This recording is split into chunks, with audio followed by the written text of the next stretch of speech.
Ce programme vous est présenté par la région Grand Est.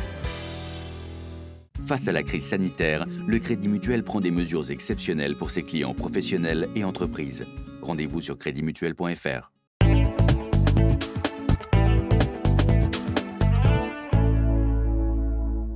Bonsoir à tous, nous sommes le mercredi 27 mai 2020 et vous êtes sur Alsace 20, merci de nous rejoindre. Au sommaire de notre journal, c'est enfin l'heure de l'installation des conseils municipaux dans les 806 communes d'Alsace qui ont choisi leurs élus dès le premier tour des élections, c'était le 15 mars dernier.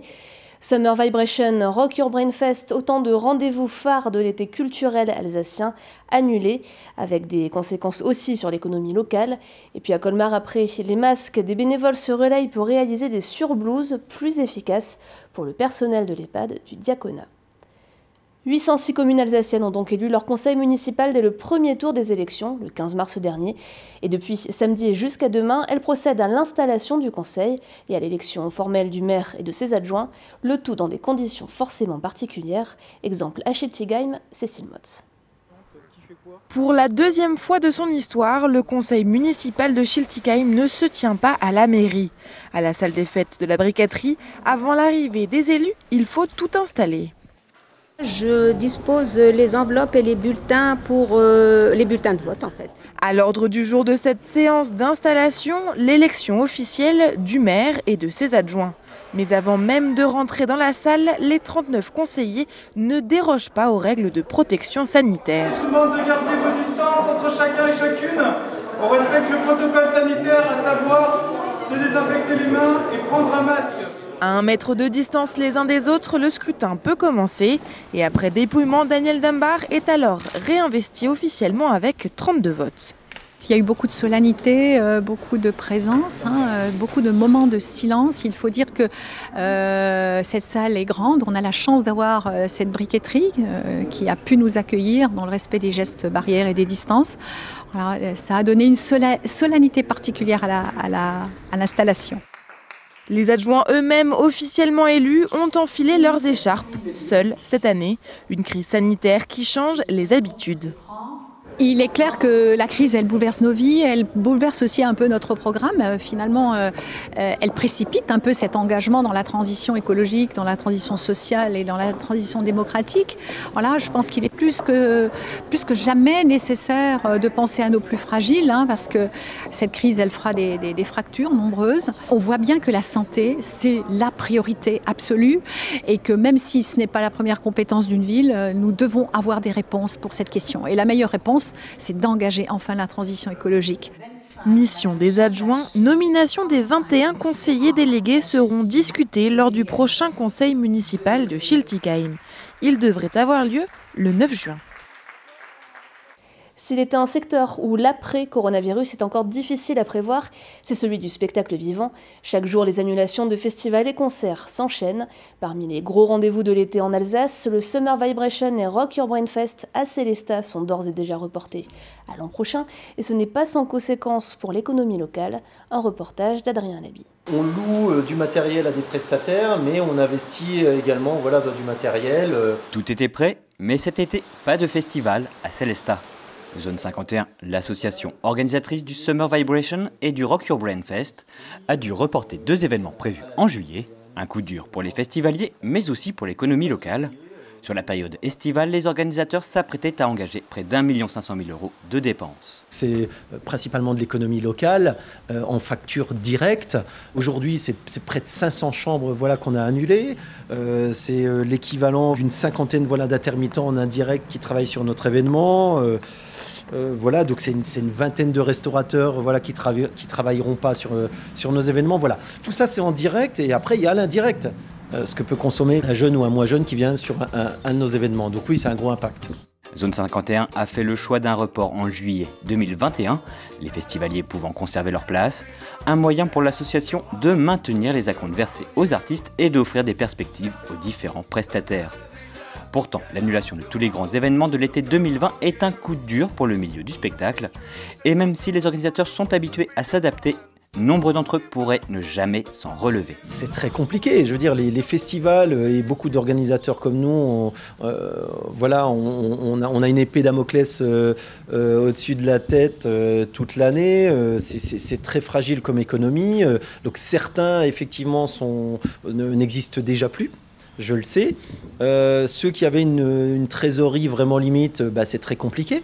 Nous, on a une petite trésorerie qui nous permet de voir les quelques semaines à venir. Néanmoins, il faut rester vigilant et il faut essayer de faire les choix les plus judicieux possibles, justement, pour pas tout bloquer, quoi. Pour le Summer Vibration, rendez-vous est donné les 22, 23 et 24 juillet 2021.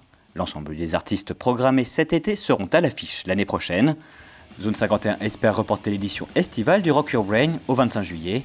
Les concerts prévus cet automne sont quant à eux maintenus les 16 et 17 octobre. Le masque n'a pas été la seule protection en pénurie ces dernières semaines. Les blouses aussi étaient rares dans certains établissements de santé. Et celles commandées par l'État tenaient parfois plus du sac poubelle. Alors, pour les adapter au mieux aux contraintes du personnel, la clinique du Diaconat de Colmar a dû faire preuve d'ingéniosité. Marine Zis. À gauche, un sac poubelle reçu il y a quelques semaines de l'Agence régionale de santé. À droite, le tablier de protection réalisé à partir du sac. Nous avons vu arriver un jour un certain nombre de cartons avec des rouleaux qui étaient dénommés comme des surblouses. Et on s'est rendu compte que ça ressemblait plutôt à des sacs qu'à des surblouses parce qu'il fallait déchirer pour faire le passage de la tête, des bras, etc. Alors il y a deux solutions. Soit comme beaucoup de gens ont dit, on ne peut rien en faire, on les laisse de côté avec des critiques que vous allez voir un peu partout. Et nous, nous avons pensé les transformer en quelque chose qui était très utile pour les soignants et qui nous manquait beaucoup, c'est des tabliers de protection. Cette transformation a non seulement permis de simplifier l'utilisation des surblouses et de les rendre plus fonctionnelles, mais surtout de doubler la dotation, puisqu'avec un sac, 2 tabliers peuvent être réalisés. L'idée a émergé au sein de la clinique du Diaconat. La conception s'est faite à quelques kilomètres de l'établissement dans 2 ateliers différents. Celui-ci est tenu par le Lions Club de Colmar Petite Venise et le Lions Club de Neuf-Brisach-Vauban. On est quand même parti sur 13 cartons x 10, ça fait 130 rouleaux. 130 rouleaux de 20 sacs et tout ça, ça nous a donné plus de 2000 tabliers qu'on a fait en l'espace de très peu de temps puisqu'on a commencé le 7 mai. D'autres bénévoles ont donné de leur temps, ceux de l'association des Amis de la Maison d'accueil du Diaconat de Colmar. Bonjour. Au total, plus de 6000 tabliers seront réalisés à partir des 3000 sacs reçus. Avec 60 usines dans le monde et 8500 salariés, l'entreprise alsacienne Soprema est désormais le leader mondial de l'étanchéité. Comment a-t-elle traversé cette crise mondiale? Pierre-Étienne Binchedler, son PDG, répond aux questions de Lionel Augier dans notre grand format.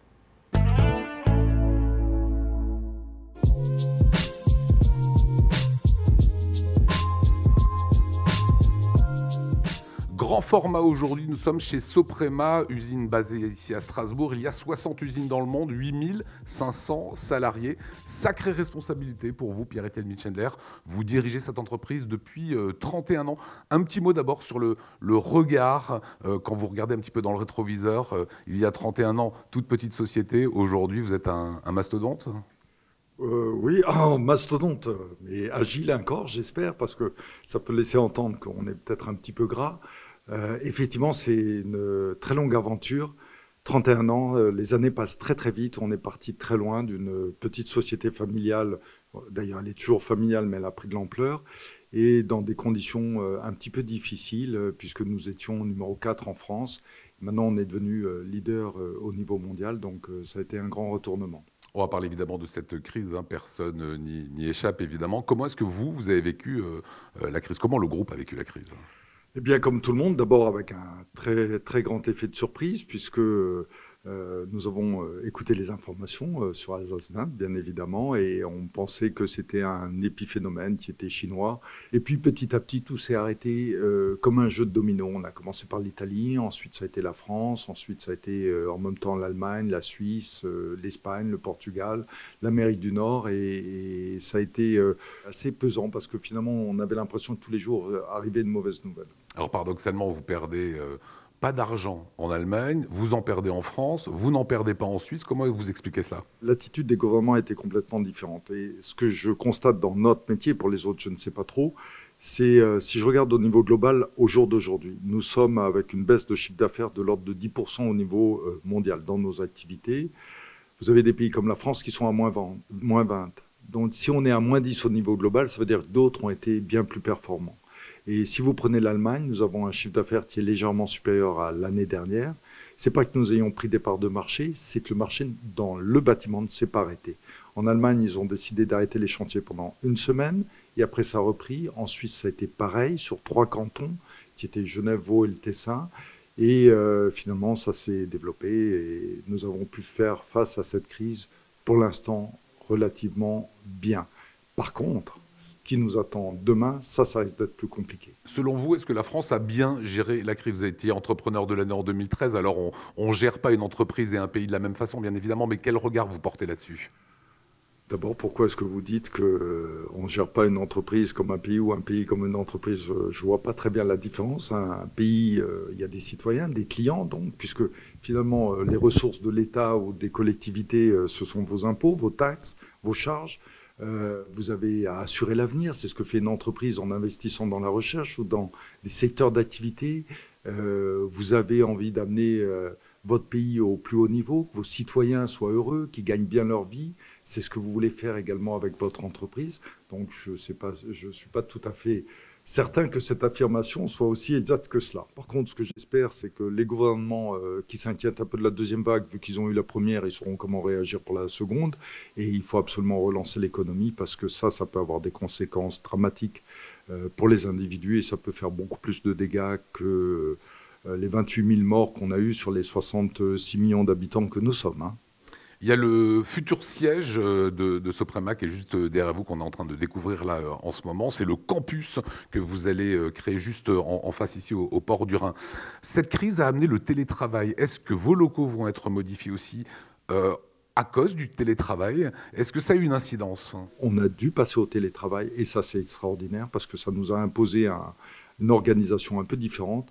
Alors le nouveau siège que nous allons faire va pas tellement changer puisque dès le départ on avait l'intention de donner beaucoup plus d'espace aux gens où les gens se réunissent pour travailler ensemble, c'est-à-dire que prendre un café, aborder un sujet, être dans un contexte beaucoup plus agréable que simplement des bureaux où on est assis et on reste derrière une table de réunion telle qu'on l'est là actuellement. Et dernière question, Pierre-Étienne Micheler, l'écologie, vous y faites souvent référence, vous avez eu une démarche très green, très verte de Soprema il y a déjà une vingtaine d'années. Aujourd'hui, c'est quelque chose que vous avez à l'esprit, il faut rendre les choses plus vertes?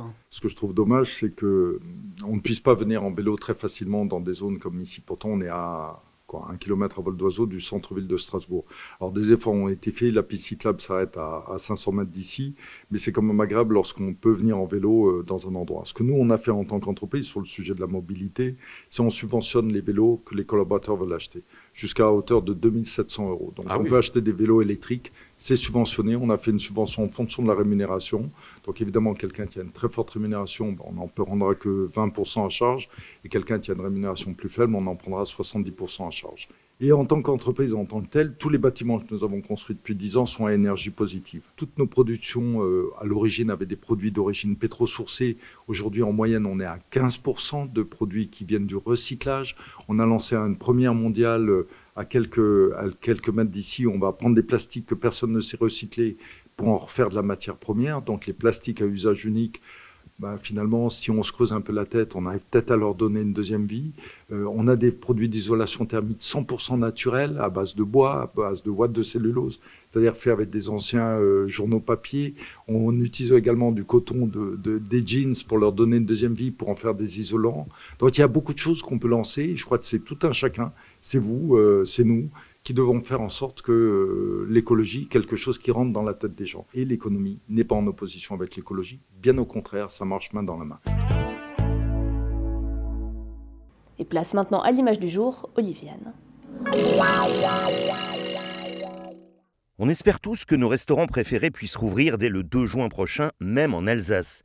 Mais les contraintes seront nombreuses et beaucoup n'ont même pas encore pensé au problème des cartes et menus qui passent entre toutes les mains. C'est pourquoi il faut saluer l'initiative du site restocarte.fr qui propose à tous les restaurateurs un espace pour afficher leurs cartes directement sur les téléphones des clients. L'inscription prend une petite minute et surtout c'est totalement gratuit.